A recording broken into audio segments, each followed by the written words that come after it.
Ang araw po, God is good, God is just, God be praised.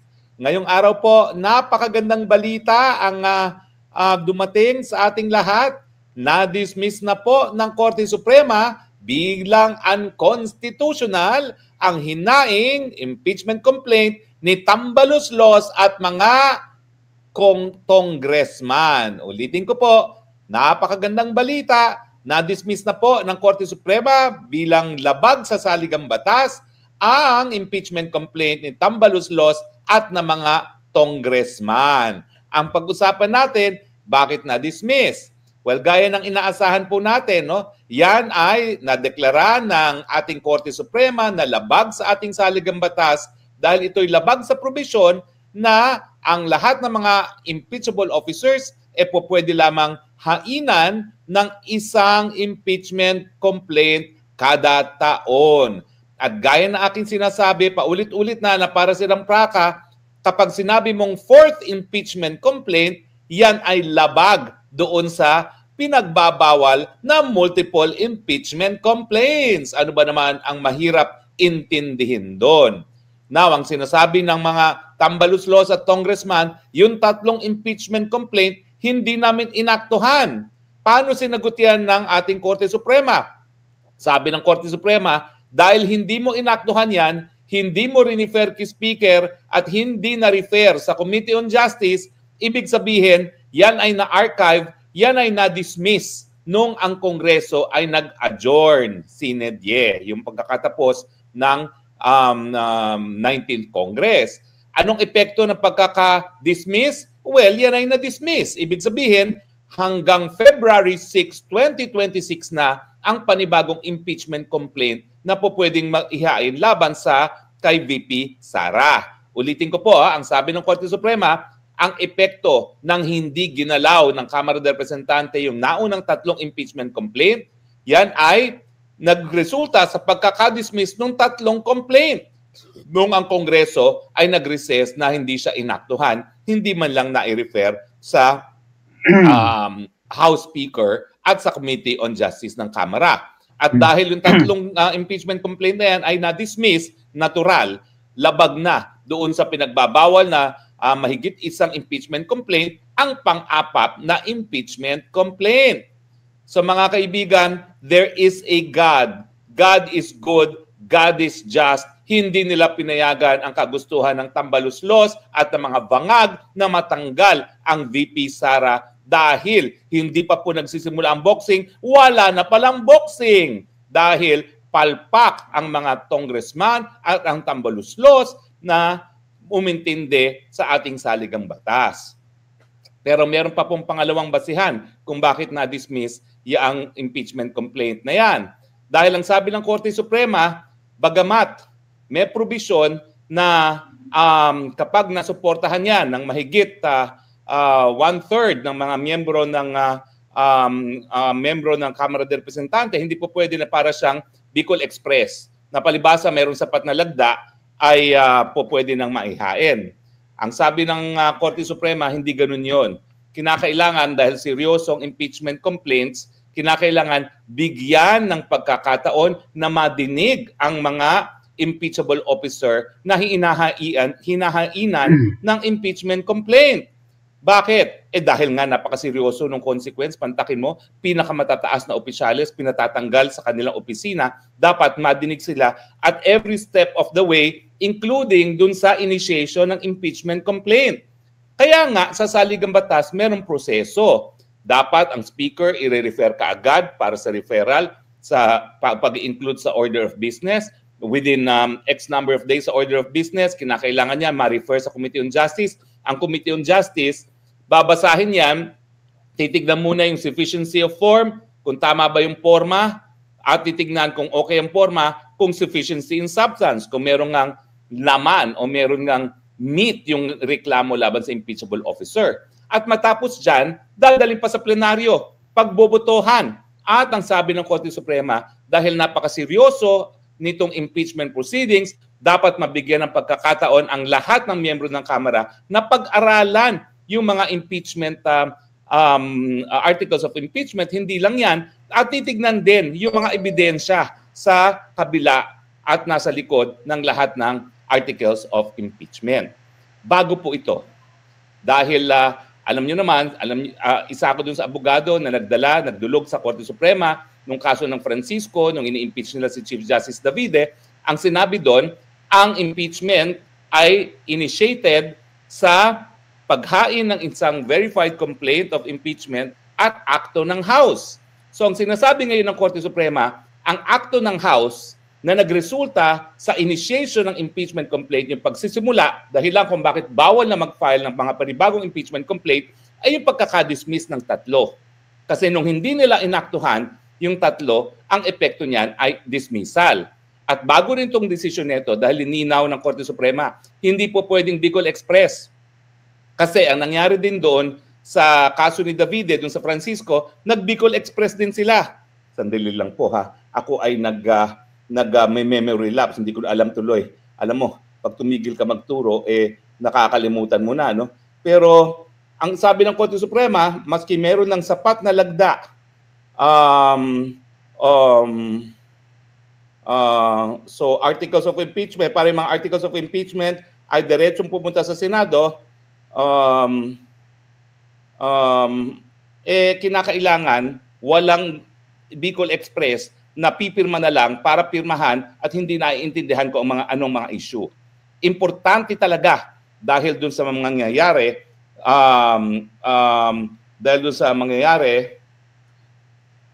dun sa matatanggal na opisyales na maintindihan ng mga kamera, ng mga miyembro ng kamera kung ano talaga ang dahilan doon sa pagkakatanggal sa isang impeachable officer.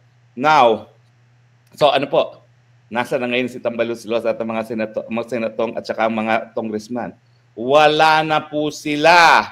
Wala na po sila. Ibig sabihin, mag-aantay sila hanggang, tama po ako, 1/3, hanggang February 6. Kung kailan, 26 ba? February 26 kasi nag-adjourn ang House at saka ang Senate ng February 25. So, February 26 pa sila po pwedeng magkain. Tama po yun, yung sinabi ng spokesperson ng Korte Suprema, hindi naman po na-absulto si VP Sara. Pero dahil nakasaad sa saligang batas na bawal ang mahigit isang impeachment complaint kada taon, kailangan sundin yan. Dahil ang ating saligang batas, ang pinakamataas na batas sa ating bayan. At yan ay mananaig maski pa sa kagustuhan ng mga makapangyarihang politiko gaya ng pinsang buo ng presidente at ng kananak ng presidente na nanguna pang mag-endorso ng impeachment complaint laban kay VP Sara. Bokya kayo ngayon. Alam nyo, kada nagkakaroon ng desisyon ng Korte Suprema na null and void dahil labag sa kasaligang batas yan, dagok yan, sampal yan, batok yan doon sa institusyon. Ang laki-laki ng budget nyo. Tapos, hindi kayo nag-employ ng sapat na mga abogado para malaman kung anong tama at mali. At tignan nyo naman kung anong oras at saka yung mga resources na sinayang ninyo sa pagsusulong ng isang impeachment complaint na alam naman natin sa simula't simula ay mali. Pero alam nyo, ang talagang nanalo dito, ang sambayan ng Pilipino. Kasi nga, rinespeto ang mandato na binigay kay VP Sara at naiwasan ang paggastos na naman ng milyon-milyong salapi sa walang saysay na impeachment trial. Pangalawa, I give it to the Supreme Court. Hallelujah ako sa Supreme Court dahil pinakita niya na kahit yung impeachment complaint na yan ay suportado ng presidente, kahit na ang Kamara ay pinamumunuan ng pinsang buo ng presidente na kaeskwela pa nung sumulat ng decision. Alam niyo po, nagko-contemporaries kami ni Justice Marvic Leonen, ni Tambaloslos at ako, no? Si Tambaloslos technically 1 year behind me, pero na-delay lang po yan dahil sa EDSA. So actually, mas malapit silang contemporary ni Senior Associate Justice Marvic Leonen, no? Ay nako, hallelujah po talaga. At natutuwa po ako ng aking classmate na Ilocano, genuine Ilocano, si Justice Raul Villanueva, the most junior, sumapi po at nag-concur dito sa decision nito. Ibig sabihin, unanimous decision po yan. Pati yung kaisa-isang appointee ni Marcos Jr. na aking kaklase ay bumoto pabor sa pagdi-dismiss ng kasong ito, alam nyo, talagang ang inkling naman ng mga naa-appoint sa Korte Suprema, kahit papano, bumoto pabor doon sa nag-appoint sa kanila. Pero napatunayan na aking classmate na siya ay independyente, ha? At bumoto talaga siya na ibasura itong impeachment complaint. So mga nagwagi, una-una ang sambayan ng Pilipino, pangalawa ang Korte Suprema dahil siyempre pinatunayan niya na siya ay tapat sa kanyang katungkulan na itaguyod ang ating saligang batas, at pangatlo lamang si Inday Sara Duterte. Bakit? Well, pangatlo siya dahil sa taong ito hindi siya maharap sa kahit ng impeachment complaint. Bagamat ang sabi nga ng Korte Suprema, matapos ang isang taon, pwedeng ihain muli. Pero napakadaming pwedeng mangyari sa loob ng isang taon. Sa tingin nyo ba, sa February 26, 2026, maghahain sila muli ng isang impeachment complaint? Yan ay 2 taon na bago mag-eleksyon sa 2028. Baka nga pagdating na 2026, bago na ang speaker, dahil alam naman natin ang anyo ng mga politiko, galing ako dyan, magaling ang kanilang radar kung sino talaga ang dapat suportahan sa susunod na presidential elections. At ang nangyari dito, dahil na-dismiss ang impeachment complaint ni BP Sara, lalong lumakas si BP Sara. Kung sa last survey, 33% ang tao na boboto sa kanya na pinakamataas sa kahit anong posibleng kandidato, ngayon po, baka madoble yan. Baka umabot na ng 60% si Inday Sara Duterte. Dahil napatunayan ni Inday Sara Duterte, pagtulungan man lang siya, kakayanin niya silang lahat. Hindi sa pamamagitan ng ayuda, hindi sa pamamagitan ng pananakot, hindi sa pamamagitan ng paggamit ng militar at pulis, kung hindi sa paggamit ng batas. Kaya naman po, bagamat walang requirement na ang presidente ay dapat maging abogado, ay nako, wag na natin pong magpaligoy-ligoy pa. Paano ka makapagpapatupad ng batas kung ikaw ay hindi mo alam kung anong batas? Kaya yung mga reads sa antivirus na yan, nako, wag niyong hahalal yan bilang isang presidente o vice-presidente, kasi ang gagawin yan, meron niyang nakadyan sa tenga at meron magdidikta na chief of staff. Miski hindi niya alam kung ano yung sinasabi niya, basta magaling siya umarte-arte, ayun, magsasalita. Diba? O ayan, nakita nyo na, BP Sara, pinagtulungan ng lahat, pero dahil alam niya ang saligang batas niya, nanindigan. I'm not saying na you have to be a brilliant lawyer, ha? Pero kinakailangan alam mo, at sa simula't mula, hindi na-deter o hindi talaga natakot si BP Sara dahil alam niya mali ang proseso na ginawa ng Kamara de Representante. Ang aking misgiving sa decision nito, hindi nag-rule yung Supreme Court dun sa issue na pwede bang ma-carry over ang isang impeachment complaint from a previous Congress to the next Congress.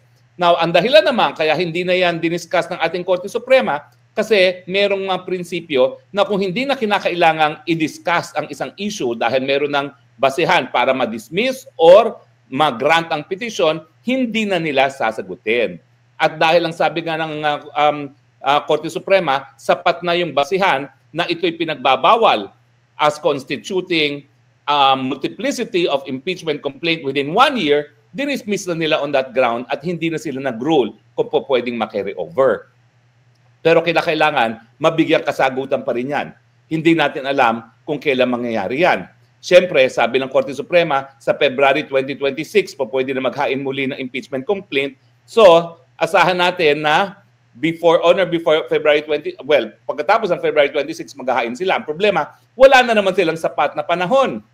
So baka ang gawin nila, mag-marathon session sila di umano, pero sa tingin ko, hindi na naman po pwede yan kasi sa legislative calendar na naman ng Kongreso, magre-recess na naman sila pagdating ng February of 2026. Yun naman ang dahilan kung bakit deemed dismissed yung tatlong impeachment complaint dahil nag-recess na nga yung Kongreso by February of 2026.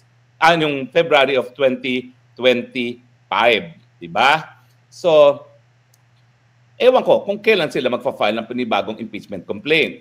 Ang tingin ko, ang susunod na impeachment complaint dahil walang sapat para aktuhan yung February, ang susunod na niyan ay pag bumalik ang Kongreso ng July of 2026. So theoretically speaking, pwede sa February, pero dahil mag-a-adjourn na naman sila, kinakailangan sa February o July na sila of 2026 umakto. At sa tingin nyo ba, magkakaroon pa ng hearing ng latter part of 2026 at 2027? Nangangampanya na ang mga kandidato?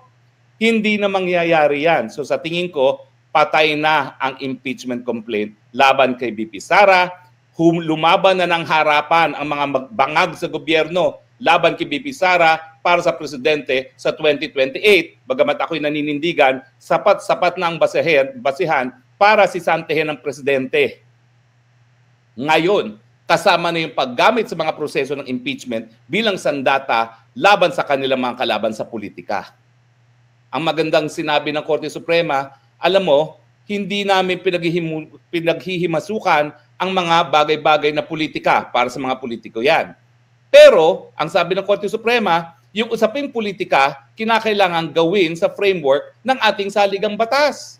Hindi po pwede na yung pamumulitika gagawin mo labas sa batas na umiiral sa ating bayan. So siyempre mga kaibigan, wagi ang taong bayan, wagi ang Korte Suprema at ang ating saligang batas, wagi ang ating VP Sara. Ngayon, anong gagawin ngayon ni VP Sara? Well, wag niyong kakalimutan, bagamat siya vice presidente, talagang ginutom si VP Sara. Pero tignan nyo naman, maski tinapiyasan ng budget, sino ba ang napansin ng taong bayan na gumagalaw sa kasagsagan ng bagyo? At siyempre wala pa dyan si VP Sara. Yan na sa Pilipinas dahil naririto siya sa dahig at inaatupag ang kanyang ama na hindi naman natin siya po pwedeng sisihin dahil pinabdala rito ng mga bangag si Tatay Digong, no? Well, anong mapapakita natin yan? Anong nakita natin kay VP Sara? Sa kabila na ang daming binato sa kanya at talaga namang napakatindi nitong bigate na dinala ni VP Sara na sinampahan siya ng impeachment complaint, she remained cool under pressure, number one. She remained confident in her knowledge of the Constitution, and she remained confident in the integrity of the Supreme Court, at nanindigan siya na talagang suportado siya ng taong bayan. Kasi kung hindi naman suportado si VP Sara ng taong bayan, tingin mo lalabanan pa niya yung impeachment complaint?